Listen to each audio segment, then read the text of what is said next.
국제 금 가격이 크게 떨어지고 있습니다. 올해 초만 하더라도 금 투자가 유망하다고 해서 홈쇼핑에서까지 골드바를 판매를 했었는데요.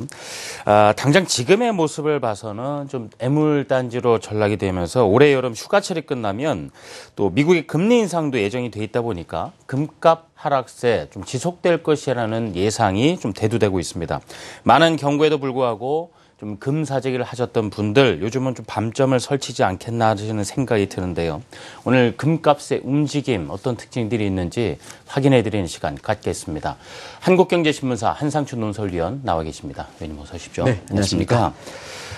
금 가격 본격적으로 말씀드리기 전에요. 지금 각 시장별로 해서 종전과 다른 어떤 변화들이 많이 있다 보니까 이 부분도 정리를 한번 넘어가야 또 금 가격 이야기할 때도 훨씬 좀 수월하지 않을까 싶은데요. 네, 금값이 떨어지는 요인은 네. 각 시장별로 자금의 스위치 현상 때문에 그런 점이 많거든요. 네. 그래서 이번 주 들어서 각 시장별로 이렇게 보면 증시적인 측면에서는 그동안 양대 악재가 있었죠. 그리스 문제라든가 그다음에 중국 증시의 폭락 문제. 이게 해결된 것은 아닙니다는. 그래도 이렇게 당초의 불안감을 좀 많이 누그러뜨리는 이런 모습을 보이고 있죠. 그런 상태에서 미국의 증시 모습이 지금은 경기라든가 그다음에 기업들의 실적이라든가 계속해서 한국경제TV를 통해서 이렇게 2분기의 실적을 이렇게 전해드리고 있습니다는 실적이라든가 증시적 측면에서는 그렇게 썩 눈에 띄지는 않습니다는 본궤도에 진입하는 1, 4분기의 한파라든가 서부 항만의 파업 사태라든가 이런 거에서 충격에서 좀 벗어나서 이렇게 본궤도에 진입함에 따라서 올해 이렇게 하반기에 예정됐던 금리 인상 문제가 이렇게 피부적으로 와닿는 상태거든요. 이런 것이 오늘 달러 인덱스를 좀 98 레벨대까지 끌어올리는 이런 모습을 보이는 상태에서 아무래도 정도 차이가 있지만 달러 문제에 대해서 대체 관계, 다시 말하면 강세가 되면 떨어지는 것이 이제 대체 관계다 이렇게 보시면 되는데요. 이런 과정에서 대체 관계가 있는 원자재 하는 문제는 지금 가격이 하락세가 되고 있다 이렇게 보겠습니다. 그래서 국제유가 같은 경우는 이제 마감 시간으로 50달러대는 유지했습니다는 장중한 때 이것이 무너졌죠. 그래서 49달러 레벨대로 떨어진 상태고요. 그 다음에 오늘 각종 외신에서도 탑뉴스로 나오고 있는데요. 저도 사실 2시에 방송 준비는 다른 거로 했습니다. 근데 장중에 한때 이게 1080달러대까지 떨어졌었습니다. 그 시간을 딱 보고 이 주제를 좀 바꾸자 해가지고 국제 금값으로 이렇게 모습인데요.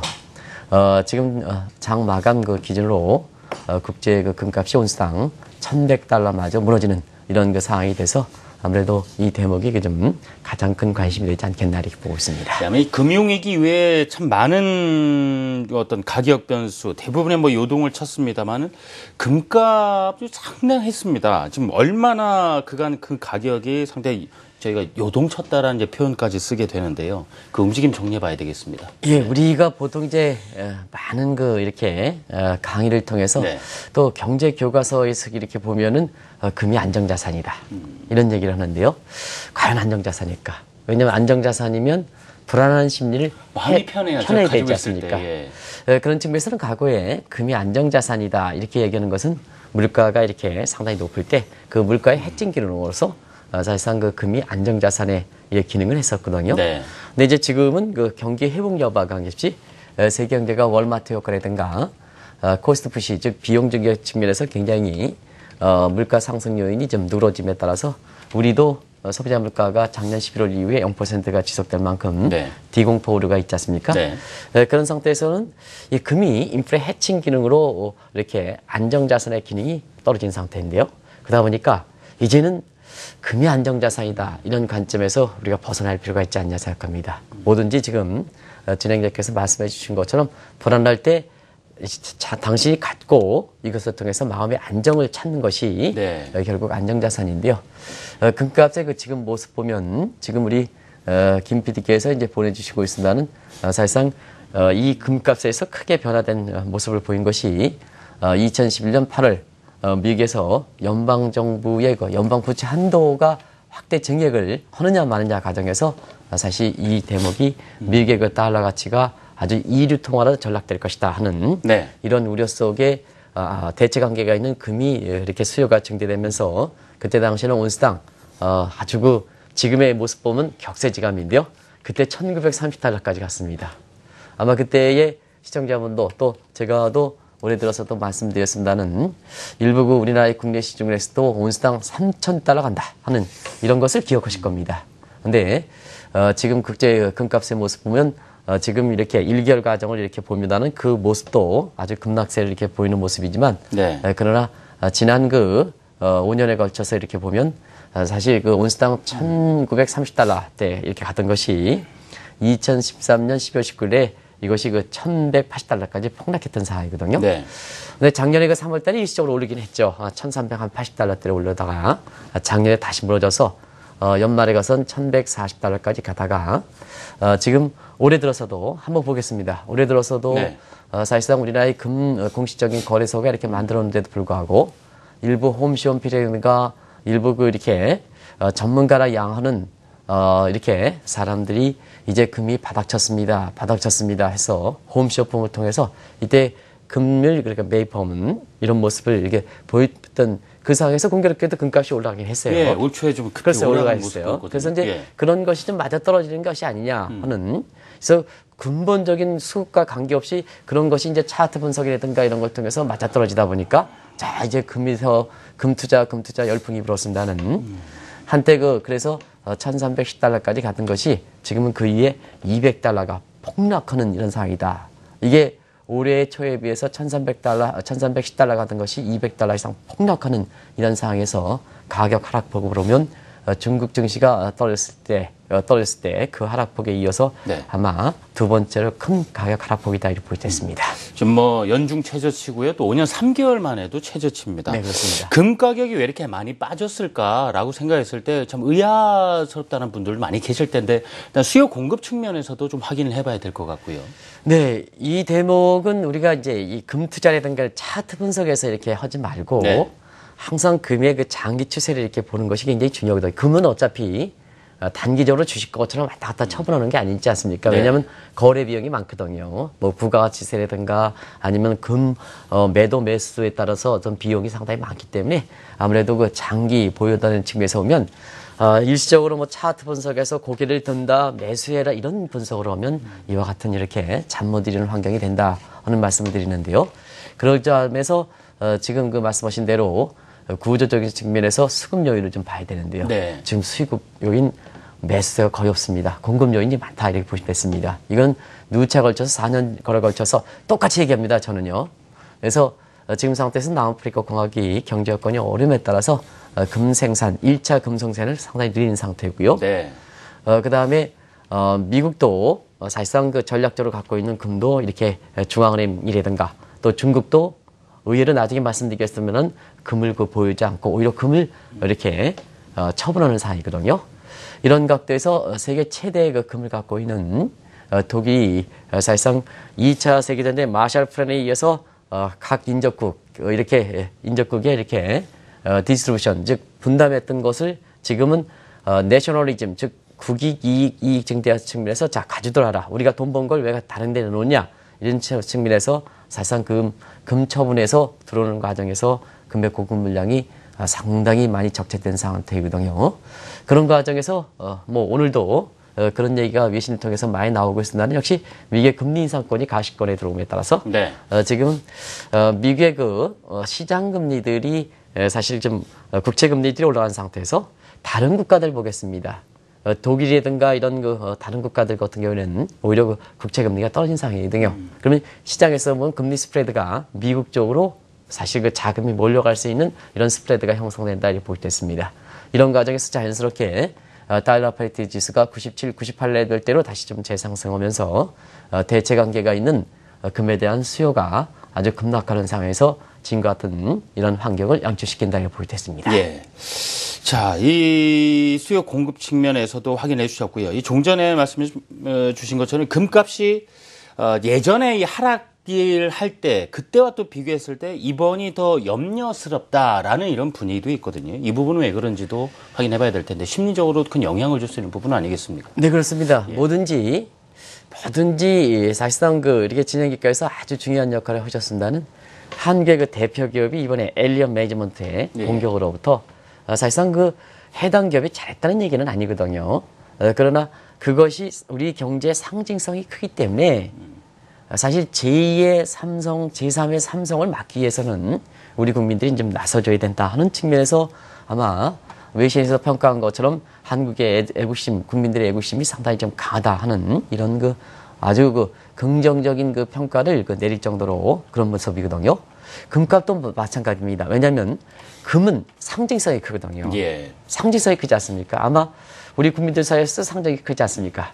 왜 1997년 외환위 당시에 우리 국민들이 사실상 보였던 금모기 운동, 그 상징성이 컸던 전 세계 사람들이 관심이 높았던 금에 대해서 금모기 운동을 통해서 네. 이것이 사실상 그 외환위기 극복장에서 운동을 전개하다 보니까 실제로 그때 들어왔던 금물량이 생각만큼 안 들어왔어도 위기 극복에 결정적인 역할을 했던 거거든요. 그런 측면에서는 상징성이 큰 금이 사실 떨어지는데 종전과 다른다는 건 그것은 세계에서 상징성이 큰 미국과 중국에서 금값을 하락시킬 수 있는 요인이 지금 작용하고 있기 때문에 네. 종전과 다르다. 그러면 미국과 그다음에 중국에서 어떤 그 금값을 하락시키는 이런 요인이 작용했을까 하는 측면에서 보면 미국은 금리 인상 부분이죠. 금리 인상, 달러 강세 기대, 대체 관계는 금가 하락. 오케이. 네. 이거는 뭐 시청자분께 잘 아실 겁니다. 근데 문제는 중국입니다. 중국은 세계 최대의 외환보유고입니다. 이 외환보유고 가지고 외환보유 차원에서 우리가 보면 보유통화가 있지 않습니까? 그죠? 네. 달러도 있을 거고 여러 통화도 있을 거고 그 이면에 또 한 가지 외환보유를 실물인 금을 보유하거든요. 예. 근데 사실 지금은 세계 최대 달러벌이를 하고 있는 그 중국이 사실상 지금 그 외환보유가 4조 달러 육박하는 이런 상황인데요. 이런 상태에서 금값을 안정시키려면 외환보유의 구성자산 항목에서 금을 좀 어느 정도 이렇게 보유해서 세계 금수요를 받쳐줘야 되는데요. 지금 그 자막에도 나오고 있습니다는 그동안은 뭐냐? 이 통계를 발표하지 않았습니다. 2009년 이런 통계를 발표하지 않아서 그동안 추측이었었거든요. 추측이 얼마 썼느냐? 그래도 3,000톤 이상은 갖고 있었지 않았냐 하는데 지금 실제적으로 발표한 거를 보면 절반, 1,658톤 정도 이게 발표되기 때문에 예. 자, 금 투자하는 입장에서 어떻게 하겠습니까? 세계 최대 달러를 갖고 있는 외환보유를 갖고 있는 국가에서 금에 대해서 버리는 형태 이런 하다 보니까 그것이 금에 대한 투매를 작용해서 사실상 그 종전보다 다른 양상을 보이고 있다 이렇게 보겠습니다. 지금 뭐 가격이 많이 떨어진 것도 문제지만요. 이 관련 투자은행이라든가 이런 데서 이제 전망 예상치를 보면은 지금보다도 더 떨어질 거다라는 예상이 나오다 보니까 이 투자자 입장에서 또 보유하고 있는 분들 입장에서 밤잠을 못 자는 것 아니겠습니까? 예, 이 대목은 한번 보시기 바랍니다. 아마 이 대목은 제가 3, 4년 전서부터 아마 진행자께서도 방송하자마자 이렇게 아마 이 금에 대해서 질문 5번에 대한 자막은 그대로 가져왔습니다. 한번 김영익 PD 자막을 좀 보여주시기 바랍니다. 한자도 제가 3년 전의 내용을 사실 그대로 가져왔습니다. 네, 금에 대해서 이렇게 보면 차트 분석들을 하는 사람들이 많은데 차트 분석 안 맞는다. 다시 한번 말씀드리겠습니다. 자, 한번 보면 우리가 3, 4년 전에 워렌 버핏이 이 금값이 $800 정도까지 떨어진다. 루빈 지그스가 $1,000 붕괴된다. 네. 했을 때도 그때 당시만 해도 당신 왜 이렇게 불안감을 조성시키느냐 뭐 이런 척이 했습니다는 결국 지금 $1,000대, 루빈 지그스 $1,000대, $1,096 이렇게까지 내려오고 있습니다. 당시 상황으로 보면 $1,300, $1,400 예를 들어서 뭐 그런 사례를 또 보면 이것이 사실상 굉장히 위험한 얘기고 네. 불안할 때 더 불안하게 하지 않느냐 하는 생각이 되는데요. 사실상 그렇습니다. 그리고 세계적으로 보면 그래도 가장 공정성과 객관성과 예측성과 그다음에 이 신문 자체긴 하지만 오히려 대학 교수분들보다 더 전문 기자를 부여하고 있는 것이 파이낸셜 타임스거든요. 이런 데 보면 이 국제 금값의 슈퍼사이클 국면이 종료가 아니라 사망됐다고 성해요. 사망됐다고 얘기하거든요. 예. 그 나름대로 이유가 있는 겁니다. 그래서 올해도 이렇게 금값이 떨어지고 조금 올라가니까 차트 분석에서 여기 나와서 차트 분석에서 금값이 이렇게 반등했으니까 사세요 하시는 분들이 이렇게 나와서 차트 분석하는데요. 근본적인 이론과 그다음에 세계 각국의 중앙은행의 금 보유분과 그다음에 국제 수급 사항을 이렇게 대지 못하면 올해 연초에 차트 분석에서 고개를 들 때 금 사세요. 금과 관련된 상품을 사세요 하시는 분들이 사실상 지금 상태에서 금을 보유하시는 분들이 굉장히 잘못 이루는 이런 상황을 연출해서 상당히 신뢰를 떨어뜨린다는 걸 말씀드립니다. 네. 지금 뭐 금뿐만이 아니고요. 사실 국제 원자재 가격이 다 좀 부진한 상황입니다. 국제유가도 그렇고 뭐 철광석, 석탄 다 마찬가지인데 그러다 보니까 그간 자원부국이었던 국가들 더더욱 힘들어질 수밖에 없고요. 그러다 보니까 세계 경제 중심축이나 투자 유망국 역시도 달라질 수밖에 없는 여건이 됐습니다, 위원님. 네. 예. 이 대목은 우리가 브릭스라는 용어가 네. 이제 자원이 많은 국가다, 인구가 많은 국가다 이런 얘기를 하지 않습니까? 그래서 통합해서 2001년에 당시에 골드만삭스 회장인 짐 올리 회장이 네. 이 용어를 얘기했는데요. 이 용어를 만들었던 사람이 이제는 브릭스를 용어를 사용하면 안 된다 하는 입장이 아마 시청자분 이게 지금 상태에서 보면 굉장히 그래서 제 개인적으로는 언젠가 한번 진행자께서 기억을 하실지 모르겠지만은 우리나라의 그 브릭스와 관련된 상품에서 브릭스라는 용어를 이렇게 붙여서 관련된 금융 상품인데 이거 말이 좀 정리해야 된다. 예. 정리해야 된다. 아직도 브릭스가 유명한 국가냐. 이런 측면에서 보면 인구 이동이 지금 자유롭다. 참 굉장히 자유롭지 않습니까? 네. 인구 이동에 따라서 자유롭고 또 세계 각국들이 인구 통계학적 관점에서 자기의 갖고 있는 어떤 부족한 점을 채우기 위해서 이민 정책이라든가 이런 것도 굉장히 개방적이고 우호적인 정책에서 인구 이동이 자유로운 상태이기 때문에 특정 국가의 인구를 많이 갖고 있는 국가가 특정 국가의 장점만은 아니다. 예. 그리고 지금까지 이렇게 보면 이렇게 원자재 그 수급 상황이 굉장히 그 공급이 적재된 상태에서 자 앞으로 미국의 그 달러 강세 이렇게 얘기한다면 대체 관계에 있는 금값이라든가 이런 원자재 가격은 그렇게 빨리 올라갈 수는 어려운 상황이거든요. 그러다 보니까 자 지금 원자재의 그 수입을 의존하는 국가는 브릭스 국가 중에서 인도 같은 경우에는 굉장히 그 하반기에는 대서특필이 될 만큼 굉장히 좀 인도가 고성장이 되고 개혁이라든가 구정을 추진하지 않습니까? 니른들보다. 그 다음에 올해 그 연초에 좀 반짝했던 러시아라든가 브라질 같은 경우는 아직까지 강력한 개혁이 이루어지지 않고 부패 문제가 되기 때문에 최근에 유가가 이렇게 떨어지다 보니까 다시 주춤하는 양상이다 이렇게 보겠습니다. 네. 그런 과정에서 앞서 말씀드렸듯이 모두가 자유롭게 이동하는 온라인, 오프라인 이동하는 이러한 네트워킹 시스템, 하이 커넥션 시스템, 커넥션이라는 이런 표현을 쓰는데요. 그런 표현에서 보면 이 네트워킹 온라인과 오프라인의 중심이 되는 이런 국가들이 있단다. 그게 피버 스테이트다 하는 이런 얘기를 좀 말씀드리는데요. 지금은 인구와 부전자원보다는 어떻게 보면 네트워킹에 가장 근접해 있느냐, 중심이 있느냐, 네. 피벗 이런 국가들이 지금 뜨는 양상이 사실상 그 투자 유망 국가를 선택할 때 아마 시청자분도 기준이 바뀌고 있다는 것을 좀 말씀드리고 싶습니다. 예. 자, 이제 우리나라 이야기 해볼까요? 몇 달 사이 TV 보시다 보면 골드바 판매하는 모습들을 많이 볼 수가 있었고요. 지금 특히 슈퍼리치들 상당히 심기가 불편하실 텐데, 지금 우리나라의 상황을 좀 돌이켜볼 필요가 있겠습니다.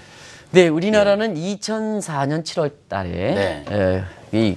그 금가 가지고 이렇게 자산을 굴리는 이런 것을 보통 금테크라는 표현을 쓰지 않고 골드뱅킹이라는 표현을 쓴다. 그래서 제가 개인적으로도 그 금테크라고 얘기하는 사람은 그런 아마추어다. 골드뱅킹이라는 용어를 쓰는 게 전문가다 하는 이런 말씀도 드린 적이 있는데요. 골드뱅킹 두 가지가 있죠. 하나는 유럽식 골드뱅킹에서 골드바, 그냥 실물 골드바. 그다음 미국식 골드뱅킹에서 실물은 나타나지 않지만 가격 변동폭에서 의해서 예를 들어서 중심선에서 상하 50% 이렇게 범위 내에서는 원금 주고 연리 연그 한 6% 수익이 보장한다 하는 게 그게 미국식 골드뱅킹인데요. 자, 이게 앞으로는 있잖아요. 이 금과 관련돼서 환상, 착각을 좀 버리기 위해서는 저는 좀 이 금이 좀 이렇게 최종적으로 소비재에 넘어가기 전에는 원석 같은 거 하나요? 원가곡전 이런 건 좀 금이 반짝반짝하는 것은 지웠으면 좋겠습니다. 왜냐하면 우리가 이런 얘기를 하죠. 지금은 가격 변동폭이 굉장히 심하기 때문에 아무래도 이렇게 골드뱅킹 자체가 전체적으로 보면 보수적입니다는 그중에서도 유럽식 골드뱅킹에 반짝반짝한 골드바를 투자할 것이냐 아니면 실물이 나타나지 않지만 변동폭을 가지는 금과 관련된 파생 상품 이런 것을 DLS 상품들을 할 것이냐 하는 측면에서는 DLS 상품을 해야 되거든요. 근데 진행자분께 오랜만에 한 휴가 이틀 갔다 오셨죠? 네. 그래서 그 맑은 정신으로 제가 좀 이렇게 여쭙겠습니다. 오늘 제가 이렇게 말씀드렸지 않습니까? 그러면 아마 지금 상태에서 실물을 투자하지 말아야 된다. 유럽식 골드뱅크를 투자하지 말아야 된다. 이렇게 아마 교훈을 얻으셨을 겁니다. 근데 막상 제가 이제 금을 이렇게 상품을 관련해서 담당하는 이렇게 텔러입니다. 그런 측면에서 보면 진행자분께 이렇게 강의를 제 강의가 그렇게 싼 강의는 아니거든요. 그렇습니다. 이런 게 강의를 딱 들으시고 자 앞으로 골드바 해서 미국식 골드뱅킹이 좋습니다. 미국식 골드뱅킹이 좋습니다. 이렇게 하고 딱 해서 반짝반짝한 유럽식 골드뱅킹에 골드바를 탁 넣고 1억 원짜리. 네. 그 다음에 실물은 없지만 1억 원짜리 금과 관련된 이런 원유 금 DLS 파생 상품을 딱 넣는다면 예. 진행자께서는 어떻게 하시겠습니까? 견물생심인데 말이죠. 네. 눈앞에 1억 원짜리 골드바가 바로 있으면 네네. 당장 좀 소유하고 싶은 마음이 사람은 사실 덜 들 텐데 미국식을 선택하는 것이 오히려 좀 더 낫지 않겠느냐라는 말씀 아니신지요? 네, 예, 예. 그래서 진행자분이 이렇게 예. 이제 그 방송을 듣고 계시는 시청자분께서 요즘 그 굉장히 좋은 일을 많이 하셔가지고 많이 뜨고 있습니다는 별 말씀이요. 경제 식견도 상당히 높으십니다. 이게 정답이십니다. 그래서 이게 반짝반짝한 그 골드바에 이렇게 견물생심해서 사실상 유럽식 골드뱅킹을 선호하면 굉장히 리스크에 노출된 상태이기 때문에 여러분을 어렵게 한다. 꼭 말씀드리고 싶습니다. 네. 이런 문제는 아마 3, 4년서부터 지속적으로 말씀드렸던 사항인데요. 일부 사람이 고개를 들면 차트 분석, 국값 가, 사시오. 그것도 골드바사. 그러다 보니까 지금 같은 사항을 양초시킨다 하는 걸 말씀드립니다. 네. 자, 이제 정리를 해보겠습니다. 하나 이제 덧붙여 여쭤보고 싶은 것이 국제 금값이 떨어지고 달러화가 강세를 보이고 있습니다. 향후 국제 통화 제도도 이 달러 중심의 브레튼-우즈 체제가 강화되는 것은 아닌가 하는 예상들도 있는데 오늘 금 가격, 뭐 달러 강세 좀 같이 덧붙여서 이 부분도 들어 여쭤보고 싶은데요. 어떻게 보시는지요? 예. 지금 상태에서 국제 통화 제도가 달러 중심의 브레튼-우즈 체제. 이제 앞으로는 이게 제3 브레튼-우즈 체제라 이렇게 보이는데요. 네. 왜냐하면 1971년 닉슨의 금태한 정책까지 제일 브레튼. 그다음에 1976년 퀵선 회담 이후 지금까지 플로팅 시스템을 제2의 금융체, 달러 중심 체제이기 때문에 앞으로 더 달러 중심이 되면 제3 브레튼인데요. 만약에 달러 중심의 브레튼-우즈 체제가 강화될 경우에는 금값 많이 떨어집니다. 네, 그런 상태에서 지금 과연 제3의 이렇게 달러 강세에 의한 브레튼-우즈 체제가 형성될 것이냐 하는 측면도 네. 금과 관련돼서 또 달러 가치 향방과 관련해서 굉장히 중요한데요.